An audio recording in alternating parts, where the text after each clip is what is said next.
किसी मेहमान के आने पर घर को सजाना एक आम बात है। कोई आते हैं तो हम अपने घर का एक अच्छा चेहरा उनको दिखाना चाहते हैं। कुछ पुरानी चीज़ों को पीछे भी कर देते हैं। कुछ रद्दी अखबार रखे रहते हैं, उनको हटा देते हैं। कोई कुत्ता बैठे रहता है, पालतू कुत्ता, तो उसको एक किनारे बांध देते हैं। कई तरह से घर को सजाया जाता है। कुछ ऐसा ही अभी दिल्ली में G20 सम्मेलन के लिए जितने देशों के लोग वहाँ पहुँचे, 20 से अधिक देशों के लोग वहाँ पहुँचे थे और उनके लिए दिल्ली को खूब सजाया गया। कुछ समाचार माध्यमों ने ये लिखा है कि एयरपोर्ट से लेकर जिन 5 सितारा होटलों में लोगों को ठहराया गया था, प्रधानमंत्रियों को, राष्ट्रपतियों को ठहराया गया था, वहाँ तक G20 के जितने एडवर्टाइजिंग के जितने बड़े बड़े इंस्टॉलेशन लगे थे, आउटडोर पब्लिसिटी के जितने गेट बने होंगे, कुछ और होगा।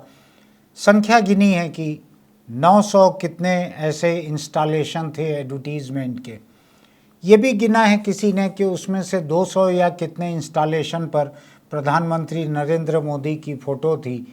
किसी ने ये भी गिना है कि इस पूरे 12 किलोमीटर में राष्ट्रपति की फ़ोटो कुल एक जगह थी, जिन्होंने कि इतने देशों के लोगों के सम्मान में एक भोज का आयोजन किया था। ऐसी खबरें आई है। मैं तो दूर बैठा हूँ, मैंने दिल्ली को करीब से देखा नहीं है इस मौके पर, लेकिन मैं इस सजावट को ज़रूर देख रहा हूँ, जिसका एक हिस्सा ये भी था कि जो गरीब बस्तियाँ थी उनके सामने G20 के बड़े बड़े बोर्ड लगा दिए गए थे और लोगों के मकानों के सामने, झोपड़ियों के सामने, झोपड़पट्टियों के सामने हरे रंग की जाली लगा दी गई थी पूरी की पूरी, ताकि सड़क से तेज़ रफ्तार से भी जो गुजर रहे हैं विदेशी मेहमान, उनको वो दिखना नहीं चाहिए। आज मैं इसी सोच के ऊपर बात करने के लिए आपके बीच हूँ। छत्तीसगढ़ अखबार के इस YouTube स्टूडियो इंडिया आजकल से सुनील कुमार। आपने ये कुछ अरसा पहले भी देखा होगा, शायद 4 साल पहले, 3 साल पहले, जब अमेरिकी राष्ट्रपति डोनाल्ड ट्रंप अहमदाबाद आए थे, उस वक्त भी ये हुआ था। अहमदाबाद में सड़कों के किनारे जितनी झोपड़पट्टियाँ थी, जितनी गंदी बस्तियाँ थी, और मैंने बहुत से शहरों के एयरपोर्ट देखे हैं। मैंने मुंबई का भी एयरपोर्ट देखा है, जो अंतर्राष्ट्रीय हवाई अड्डा है। वहाँ से जब बाहर निकलें तो आपको कई किलोमीटर तक गंदी बस्तियाँ, गरीबों की बस्तियाँ देखने के लिए मिलती हैं। कुछ साल पहले तक तो मैंने देखा था। तो अहमदाबाद में भी वही नौबत थी, वही हाल था। डोनाल्ड ट्रंप वहाँ पहुँच रहे थे, प्रधानमंत्री नरेंद्र मोदी के निजी दोस्त हैं, और उनके स्वागत में बड़ा सा कार्यक्रम था वहाँ पे। वहाँ से लौटने के बाद अमेरिका में डोनाल्ड ट्रंप अपने चुनाव अभियान में लगने वाले थे, जिसमें हार गए वो बाद में। उसकी शुरुआत उन्होंने अहमदाबाद से ही की थी। गुजरात और अहमदाबाद में जो लोग रहते हैं, इनके दसियों हजार रिश्तेदार अमेरिका में हैं, तो शायद उनको प्रभावित करने के लिए डोनाल्ड ट्रंप यहाँ आए थे अहमदाबाद। खैर, उनके स्वागत की तैयारियों में गंदी बस्तियों के सामने पूरी दीवारें उठा दी गई थी, ऊंची दीवारें, कि सड़क से गुजरते हुए किसी को न दिखें, वो पीछे की बस्तियां न दिखें। उस वक्त आपको याद होगा कि ऐसी खबरें भी बहुत सारी आई थी कि उन बस्तियों में आना जाना मुश्किल हो गया, रास्ते बंद हो गए, लोगों को कई किलोमीटर लंबा चक्कर लगाकर अपने घर जाना पड़ा। छोटे छोटे कारोबार जो थे सड़क किनारे, वो ठप्प हो गए। ऐसा था। लेकिन देखिए, मोदी गुजरात में उन्होंने इंतजाम किया था। हालांकि थे वो प्रधानमंत्री, लेकिन राज्य उनका था। मोदी ने G20 में इंतजाम किया है। लेकिन मैं आपको कुछ और बातें याद दिलाना चाहता हूँ। मैं मोदी पर तोहमत लगाने के लिए यहाँ नहीं आया हूँ। मुझको 1997 का याद है, शायद 97 की ही बात थी। ज्योति बाबू उस समय बंगाल के मुख्यमंत्री थे, वाम मोर्चे की सरकार थी वहाँ पर। उस वक्त ब्रिटेन से वहाँ के उस वक्त के प्रधानमंत्री जॉन मेजर कलकत्ता आए थे। शायद कोलकाता बाद में कहना शुरू हुआ, उस वक्त उसको कलकत्ता कहते थे। तो वहाँ आए थे जॉन मेजर। वो आए तो थे confederation of Indian industries CII के एक कार्यक्रम में। दोनों देशों के बीच क्या कारोबारी बढ़ोतरी और हो सकती है उसके लिए आए थे। लेकिन उनके स्वागत में कलकत्ता की सड़कों से, फुटपाथों से गरीबों को, भिखारियों को उठाकर शहर के बाहर कर दिया गया था। गड्ढों को भरा गया था जो कि एक किस्म से कलकत्ता की पहचान थे। उनको भरा गया था गड्ढों को, कम से कम उन सड़कों पर भरा गया था जहां एयरपोर्ट से निकलकर ताज बंगाल होटल तक पहुंचेंगे, जॉन मेजर वहां रहेंगे, वहां से कार्यक्रम में जाएंगे। कम से कम उतनी सड़कों को तो सुधारा ही गया था। फुटपाथों को रंगा गया था। जो फुटपाथ पर वहाँ पर कोलकाता में अगर अभी आप जाएंगे तो आपको वहाँ जो झोपड़पट्टियाँ, छोटे छोटे फुटपाथी दुकान, गुमटियाँ, ये सब जो देखने मिलती हैं, इनको भी सबको हटाया गया था। तो ये बात केवल भारतीय जनता पार्टी के प्रधानमंत्री नरेंद्र मोदी दिल्ली में कर रहे हों, हिंदुस्तान में पहली बार हो रही हो, ऐसा बिल्कुल नहीं है। भाजपा के ठीक उल्टे जो वामपंथी मुख्यमंत्री थे बंगाल के, और बड़े मजबूत मुख्यमंत्री थे, 30 साल तक पार्टी का राज चला था वहाँ पे, 30 या ज़्यादा साल तक। उन्होंने भी एक अंग्रेज प्रधानमंत्री के स्वागत में राजधानी कलकत्ता को उसी तरह से सजाने, संवारने, गरीबों, भिखारियों को, फुटपाथ पे जीने वालों को शहर से बाहर करवाया था उस समय। बहुत लोगों को ये बात याद नहीं होगी, मैं लेकिन चूँकि हमेशा अखबारों में खबरों को देखते आया हूँ, खबरों के पन्नों पर काम करते आया हूँ, तो मुझको याद है। अब दिल्ली में जो हुआ इसको समझने की ज़रूरत है। ये बात ज़रूर है कि दिल्ली में विदेशी मेहमान, उनके साथ सैकड़ों हजारों लोग, उनके सुरक्षा दल के लोग, उनके अफसर, उनके साथ कई लोगों के साथ व्यापारी आए थे, 50, 60, 70 व्यापारी भी किसी देश से आए थे व्यापारिक समझौतों के लिए। तो इन सब को दिखाने के लिए, ले जाने के लिए राजघाट एक जगह है, तो जहाँ ये ठहरे होंगे, जहाँ भारत मंडपम बना है इस कार्यक्रम के लिए, उससे परे जहाँ राजघाट है, हमारे पास दिखाने के लिए, विदेशियों को दिखाने के लिए बापू है। देश के भीतर हम चाहे जिसकी बात करें, विदेशियों को दिखाने के लिए बापू है, राजघाट है, तो वहाँ लेके जाना था। दिल्ली की कई सड़कों से गुजरना था इन लोगों को। इनके लोग अलग अलग कई होटलों में भी रुके होंगे। तो ऐसे में दिल्ली की बहुत सारी बस्तियों को हरी जाली से ढांका गया। जाली वही है, कोई बहुत अजीब चीज़ नहीं है, जो आपने देखा होगा धूप से पौधों को बचाने के लिए, किसी गाड़ी को धूप से बचाने के लिए लोग घरों के बाहर ऐसे लगा देते हैं, उस किस्म की जाली।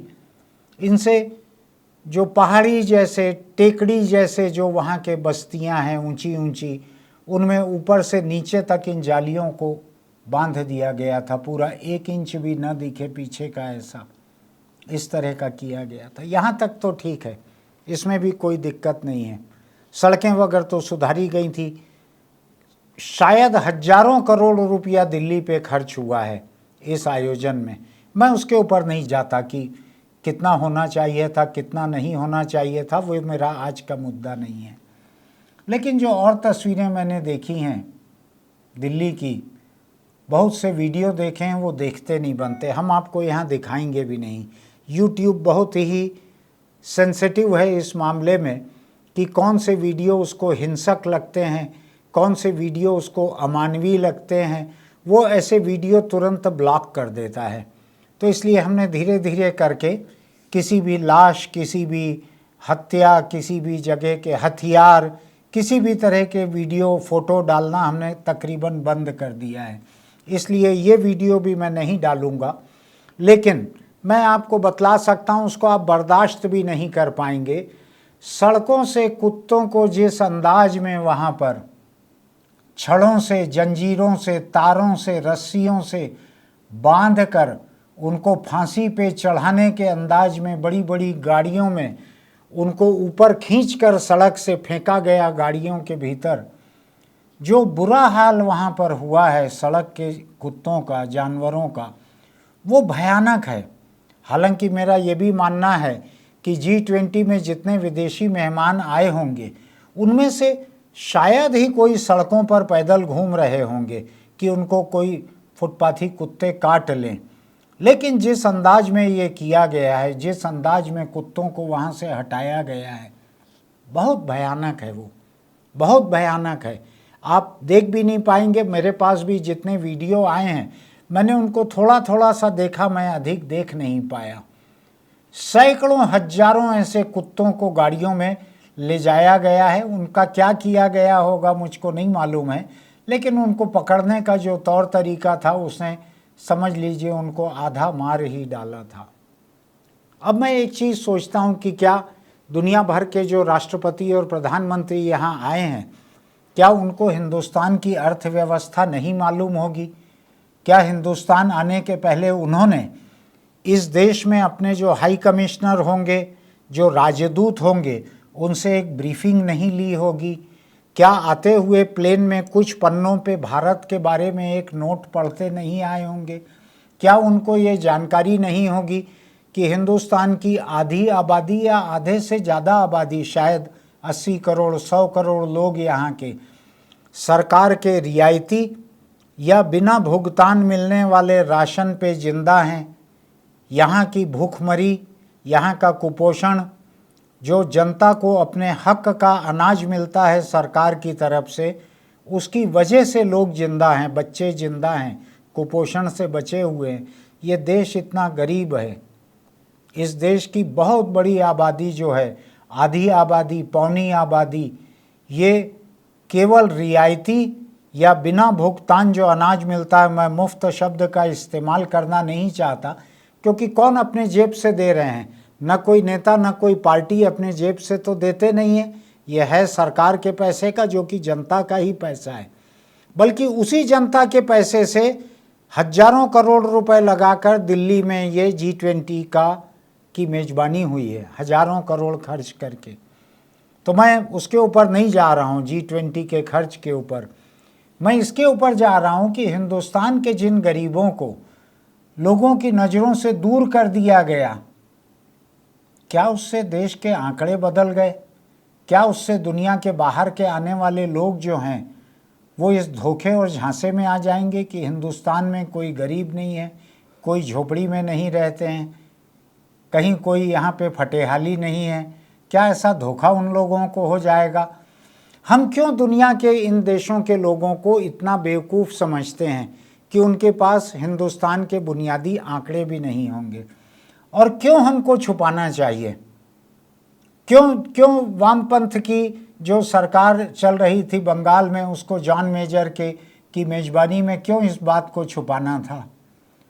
क्यों दिल्ली में, अहमदाबाद में, क्यों मोदी को इस बात को छुपाना था कि हमारे देश में गरीब भी हैं? क्या दिक्कत है उसको मानने में? क्या दिक्कत है? उसको रहने देते, लोगों को अपनी जगह पे रहने देते। अगर मेहमानों की इतनी ही फिक्र है तो मोदी का प्रधानमंत्री बने हुए ये 9वां साल चल रहा है। इन 9 साल में दिल्ली के लोगों की हालत सचमुच ही सुधार दी गई होती। और अहमदाबाद की बात अभी जिस 3.5 साल पहले की मैं कर रहा हूँ, वहाँ तो मोदी जाने कितनी बार मुख्यमंत्री रहे हुए हैं। अगर उतनी बार मुख्यमंत्री रहते हुए एयरपोर्ट से शहर आने वाली बस्तियों को अगर उनको सुधारना नहीं सूझा था सीएम रहते हुए, तो ये भी हैरानी की बात है। मुझको एक चीज़ लगती है, हम अपने घर को तो सुधारते हैं मेहमान के लिए, थोड़ा झाड़ू लगा लेते हैं, बल्ब फ्यूज़ हो तो बदल देते हैं, लेकिन क्या हम अपने घर के बुजुर्गों को पीछे की किसी कोठरी में बंद कर देते हैं कि वो देखने लायक नहीं है, वो कमज़ोर हैं, बूढ़े हैं? क्या हम ऐसा करते हैं? मुझको मालूम है कि कुछ लोग ऐसा करते हैं। मुझको मालूम है कि हिंदुस्तान के कुछ धर्मों में, खासकर कुछ ऐसे धर्मों में जिनमें लोगों को अपने धर्म पे बड़ा गर्व है, बहुत गर्व है अपने धर्म पर, ऐसे लोगों के बीच में ये एक प्रथा है कि अगर घर में पति खो चुकी कोई बूढ़ी महिला है, या बूढ़ी या जवान कैसी भी कोई महिला है, माँ है, बहन है, कोई है, चाची है, ताई है, जिसका पति खो चुका है, तो वो शुभ कार्यों में सामने नहीं आती है। ऐसी रिवाज है, ऐसा रिवाज उन धर्मों में है, उस धर्म में है जिसे अपने ऊपर बहुत गर्व है। ये देखा हुआ है मेरा, मैं जानता हूँ इस बात को, अनगिनत लोगों ने लिखा है कि शुभ कार्य में, जिस शब्द का मैं इस्तेमाल नहीं करना चाहता लेकिन लोगों का लिखा हुआ शब्द मैं आपको बता रहा हूँ, शुभ कार्य में विधवा सामने न आए, विधवा पीछे रहे। जब घर में नई बहू आती है उस वक्त भी ऐसी महिला को पीछे रख दिया जाता है, बाद में उसको ले जाके उसके पांव छुआ दिए जाते हैं। कोई बुजुर्ग है जो बैठे हैं उनको भी पीछे कर दिया जाता है कई बार। ये सोच कुछ उसी तरह की है। ये हिंदुस्तान के ही लोग हैं, हिंदुस्तान के नागरिक हैं। ये अगर गरीब हैं तो सरकारें जिम्मेदार हैं। ये अगर झोपड़े में, गंदी झोपड़पट्टी में जी रहे हैं तो प्रधानमंत्री और मुख्यमंत्री उसके लिए सीधे सीधे जिम्मेदार हैं। इनको कब तक छुपाओगे? इनको छुपाने से बेहतर है अपना चेहरा छुपा लेना चाहिए लोगों को, क्योंकि जब आईने में आप देखोगे और अगर आप ईमानदार रहोगे तो आईना आपसे सवाल करेगा, तुमको शर्म नहीं आती कि तुम्हारे राज्य में ऐसी बस्तियां हैं, लोग इतने गरीब हैं? और ये कोई नए नेता नहीं है। लेफ्ट फ्रंट की सरकार उस कलकत्ता में दशकों से चल रही थी। जब 97 में, 97 में जॉन मेजर आए थे, दशकों से सरकार चल रही थी। इसके बाद ऐसी फटेहाली थी, गरीबी थी, गरीब थे वहाँ पे, तो उनके लिए शर्मिंदगी की बात होनी चाहिए थी। ऐसे ही अहमदाबाद और दिल्ली के लिए किसकी शर्मिंदगी होनी चाहिए, आप खुद सोच लीजिए। मैं बार बार क्या नाम लूँ मोदी का। तो मेरा ये कहना है कि इस तरह का पाखंड नहीं करना चाहिए। ये जो बाइडन जो आए हैं वहाँ से लेके तो ऋषि सुनक जो आए हैं उन तक, हर किसी को मालूम है कि हिंदुस्तान की कितनी आबादी सरकार की तरफ से बिना पैसे दिए जा रहे राशन पर जिंदा है। उनको अच्छी तरह मालूम है। वो बच्चे नहीं हैं। वो हिंदुस्तान से अगर कारोबार करना चाहते हैं तो यहाँ की तमाम चीज़ें उनको मालूम है, तभी वो यहाँ पर आए हैं। इनको छुपाने से कोई फ़ायदा नहीं है।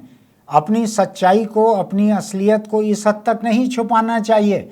जब हर मेहमान के आने पे आप गरीबों के सामने पर्दे डालना, दीवार उठाना, यही धंधा बना लोगे अपना, तो आप कभी उन गरीबों की गरीबी दूर करना, उन गंदी बस्तियों से गंदगी को दूर करना, ये नहीं कर पाएंगे। आपको लगेगा कि फिर कोई आएंगे, उनको फिर किसी इलाके में ले जाना पड़ेगा, तो हरे रंग के पर्दे तो हैं ही, हरे रंग की जालियां हैं, बड़े बड़े होर्डिंग लगा देंगे, उसके पीछे जालियां लगा देंगे।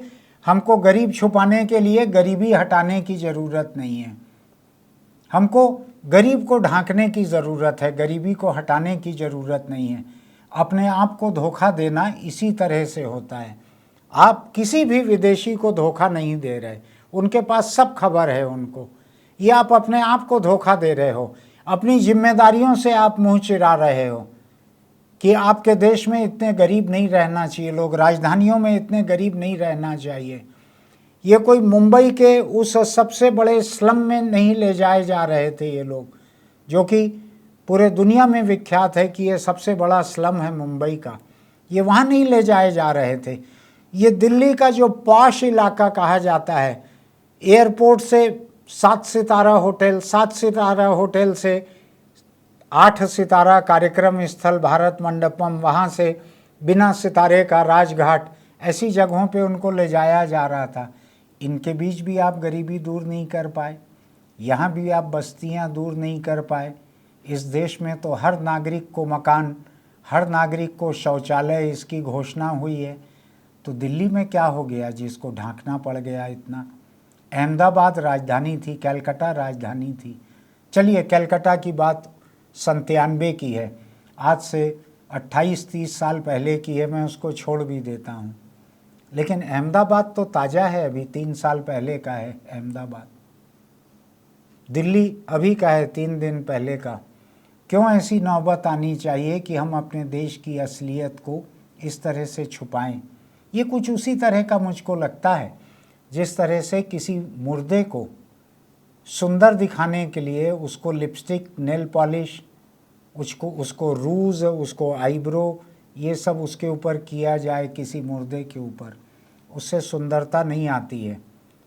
ये देश की जो नागरिक जिम्मेदारियां हैं, उनकी लाशें हैं ये इलाके उनकी लाश है नागरिक जिम्मेदारियों की। ये सरकार की गैर जिम्मेदारियों के ताजमहल हैं। इनको छुपाने से कुछ नहीं होगा। अगला कोई अंतर्राष्ट्रीय आयोजन हो उसके पहले अपनी इस हकीकत को सुधारना चाहिए। ये कुत्तों को इस तरह से बेरहमी से उठा कर हजारों कुत्तों को जो हटाया गया है दिल्ली की सड़कों से, इस बारे में भी सोचना चाहिए किसी को, अगर देश में कोई सोचने वाले हैं तो। इतनी बेरहमी नहीं होना था, ये तो तारीखें बहुत पहले से तय थी। थोड़ा सा इंसानियत से उठा लिए रहते उन कुत्तों को। तो खैर, ये अनंत कथा है, ये तकलीफ़ अनंत है। ये सरकारों के, विदेशी मेहमानों के, इनके स्वागत में होने वाली ये बेरहमी, और जिन लोगों के ऊपर सरकारों को शर्म आ रही है, उन हिंदुस्तानियों की असलियत, हकीकत, इसके बारे में आप सोचिएगा ज़रा। मैं काफ़ी कुछ बोल चुका हूँ। आपको अगर हमारा वीडियो अच्छा लगता है तो आप सब्सक्रिप्शन नोटिफिकेशन की बटन दबाइएगा, इसको लाइक कीजिएगा, नीचे टिप्पणी कीजिएगा। और एक छोटी सी अपील, अगर आप बीड़ी, सिगरेट, तम्बाकू, गुटखा इसका शौक़ रखते हैं तो ध्यान रखिए कि ये कैंसर को सीधा सीधा न्योता है। हिंदुस्तान की भाषा में कहें तो पीली चिट्ठी है कैंसर को। छोड़ दीजिए इसको। कैंसर जब मारता है तो मरीज नहीं मरता, पूरा का पूरा परिवार मर जाता है। गरीब और मध्यम वर्ग तो मर ही जाता है, पूरा परिवार। तो सोचिए इस बारे में, छोड़िए इसको। फिर मिलते हैं।